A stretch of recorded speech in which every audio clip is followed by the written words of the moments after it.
Hi అండి, నేను మీ సరోజరాజ్ని. ఈరోజు మనం పిజ్జా దోశ ఎలా వేయాలో నేర్పిస్తున్నాను చూడండి. ముందుగా దోశ పిండి రెడీ చేసుకోండి. దోశ పిండి మినపప్పు, 2 గ్లాసులు బియ్యము, కొంచెం పచ్చెనపప్పు, కొంచెం సగ్గుబియ్యం వేస్తే బాగా నానాక తర్వాత మిక్సీ పెట్టేసి పిండి రెడీ చేసుకోవాలి. ఇప్పుడు ప్యాన్ పెట్టుకొని వేడయ్యాక దాంట్లో మనం అట్టు వేసుకోవాలి. చూసారు కదా, నేను చూపించాను. దాంట్లో ఉల్లిపాయలు, పచ్చిమిర్చి వేసుకోండి. క్యాప్సికమ్ కూడా చిన్న చిన్న ముక్కలు కట్ చేసుకోండి.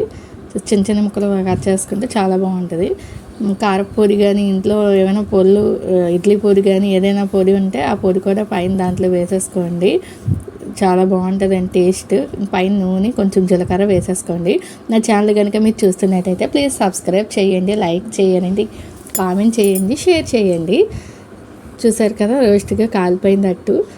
చాలా బాగుంటుంది, టేస్ట్ చాలా బాగుందండి. దీనికి పల్లీ చట్నీ కానీ, శనగపప్పు చట్నీ కానీ చాలా బాగుంటుంది. ఒకసారి మీరు అందరూ ట్రై చేయండి. నచ్చినట్టయితే లైక్ చేయండి. బాయ్.